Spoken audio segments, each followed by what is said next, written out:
What is going on, ladies and gentlemen? It's me, the Wild 920, back with some Phoenix Wright Ace Attorney Dual Destiny. We are almost through this game after like 2 years, so we're doing it. We're having a good time, too. I do like this game, not gonna lie. Let's just begin. In the middle of the Space Center bombing trial, we had another bombing incident. Hold on a second. This one destroyed courtroom number 4. This isn't the same bombing from the beginning of the game, correct? Furthermore, Apollo suffered massive injuries from being there when the bomb went off.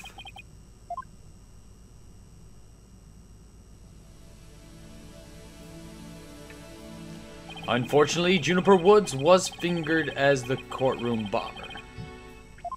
Oh, that's why she was there. Okay, so I was doing this case. Athena and I knew she had to be innocent, so we took her case on. Ted Tonate. We managed to clear Miss Wood's name.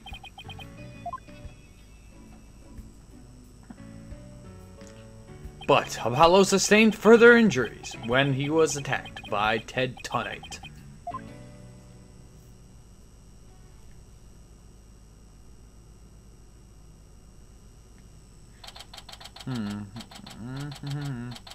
Write anything agency.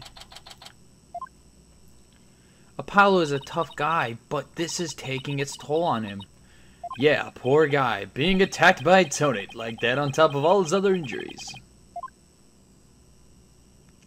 Apollo is resting at the nearby Hickfield Clinic. I've had some experience with that place myself. What an awful turn of events. I never thought he'd land in a hospital of all places.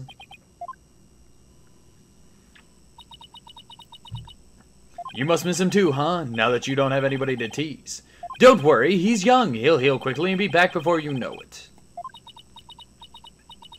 It's been a while since I last saw Trucy look so down. We won the court case, yet nobody feels much like celebrating.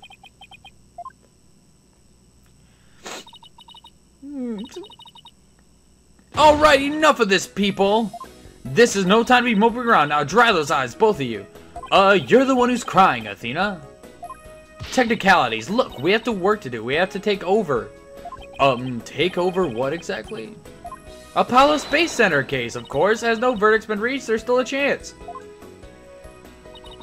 I agree with Athena. We should pick up Mr. Starbuck's defense. We have to avenge our fallen comrade. Right, Daddy? Apollo hasn't exactly fallen. He's still alive, you know. Good, now that that's settled, let's get going. Come on, we gotta run. Oh, shoot. Okay. Wait, right now? Now? We'd better not be running the whole way. There she goes. I'd better go catch up. Can you take care of the office, Trucy? Sure thing, Daddy. Let's be careful out there. In the meantime, I'm going to bake some cookies and fill up my magic panties for you. What? Did she mean to say pantries? What? Oh, she's back! Don't mind me, just forgot a few things. Wallet, phone, the documents, my bag? Sounds more like you forgot everything. I can always count on Athena for that, too. Alright, you two, let's be careful out there.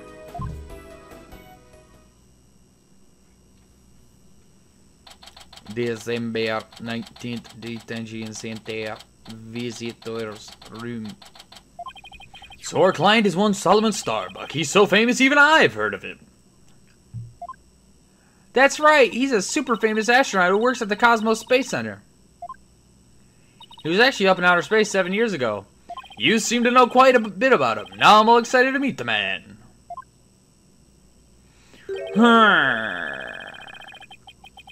Wow, that was the longest sigh I've ever heard.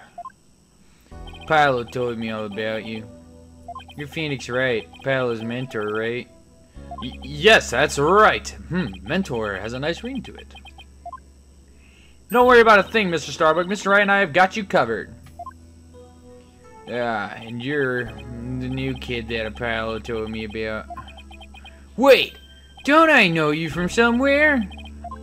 You mean other than at your trial? I don't think so. I guess so. My mistake. Huh. My memory isn't what it used to be. My mind and body are complete. Same goes for my life. I mean, I'm so astronomically unlucky that I bomb go off in the middle of my trial. Trying to defend me would be like trying to enter the stratosphere without a spacecraft. Yikes, he's seriously got to stop depressing himself. Cheer up, Mr. Starbuck. Besides, that thing you said about entering the stratosphere, that just means we'd shine like shooting stars, right? Like shooting stars, huh? You know, you're right. Why didn't I think of that? After all, that's what we are all put on this earth to do, right? To shine like stars. Guess I shouldn't mention the fact that shooting stars burn out in a flash. Okay. Oh yeah, here we go. 3, 2, 1. To the stratosphere and beyond. Yeah, I feel alive now. You can go ahead and ask me anything you want.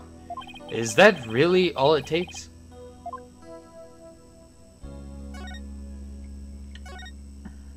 So you have no memory at all of the incident? I'm so ashamed. My memory of the time is as black and clouded as dark nebula. Still, it's strange you don't remember a thing. Are you sure you didn't take one of those anti-anxiety pills like they said at the trial? You got it all wrong. I told him during the investigation too. I don't know anything about any drugs. I never took any medication, I swear. It is true I developed a fear of space because of what happened 7 years ago. And I was taking medication secretly every now and then when my anxiety got bad. Having a fear of space is not something an astronaut can brag about, you know. Oh, the so-called Het 1 miracle. That must have been a terrifying experience. But I'm still an astronaut at heart, come what may. I would never take drugs that might impede my performance just before a launch. That launch meant everything to me. That's more certain than a theory of relativity. He seems like a completely different person now. This is the face of the astronaut I know. But the tranquilizers were found in your system. Yeah, see, that's the thing. But I don't know why. I'm done for. If you didn't take them, then maybe somebody slipped them to you. Exactly, that's what I thought. It must have been the real culprit. My medication was in my locker. Anybody could have gotten their hands on it. Maybe the real culprit also planted the detonator switch in your pocket. Yeah, that's gotta be it. I've been framed. I'll say they even managed to plant your prints on the switch before slipping it in. It's a real possibility. Do you remember anything else that might be relevant? Anything at all, no matter how small, like about the murder weapon, for example? That knife. I think it came from one of the Space Center's utility kits. Utility kits? Yeah, staff who work on machinery a lot are given these special toolkits to use. All the technicians have them, so I doubt you could prove whose knife it is.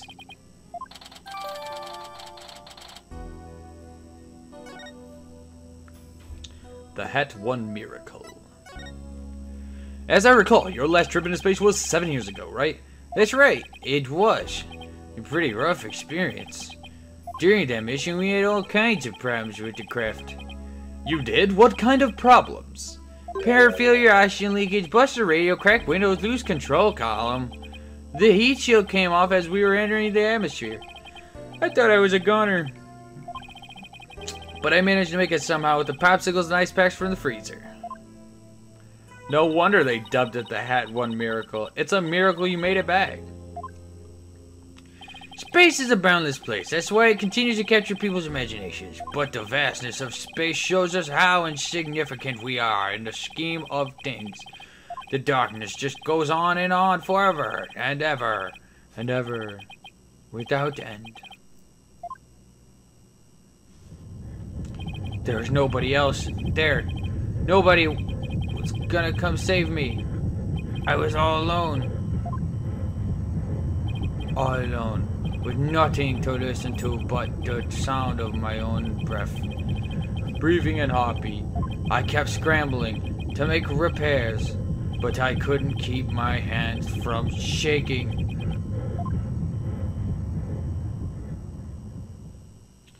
An experience like that would make anybody afraid to go up into space. Oh, you guys can't see the bottom. I'm sorry. With the experience you had, weren't you dreading this mission? What? No way. Of course not. Even now, I want to go up into space so bad I can barely stand it. I want to shake off Earth gravity at escape velocity and spin around at weightless. But you have to admit it was pretty harrowing. Weren't you even a tiny bit afraid? I was afraid.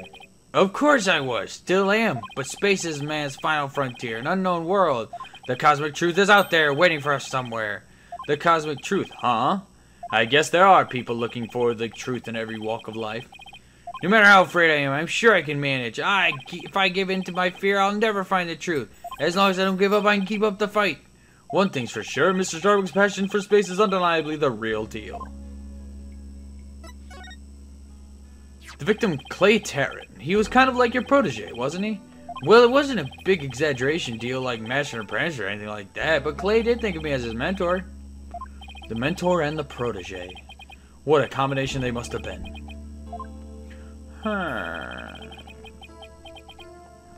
With his encouragement, I knew I could get over my fear and go back into space, but now... Clay must have been very encouraging, huh? Yeah, it's funny, really. Whenever I'd hear him shout, "You're fine!" I always got the feeling everything really was gonna be just fine. You're fine? Apollo says I'm fine and you're fine all the time, and I always feel encouraged too whenever I hear him shout it. Yeah, Clay and Apollo were best buds. They used to come visit the Space Center a lot ever since they were high school kids. One day out of the blue, Clay even told me he wanted to be my protege. Those two hung around the Space Center so much they were like a part of the staff.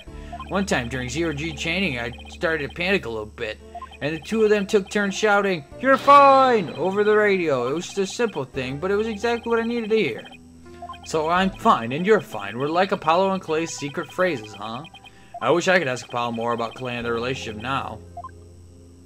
Speaking of Clay, how do you suppose he climbed down the ladder with you over his shoulder?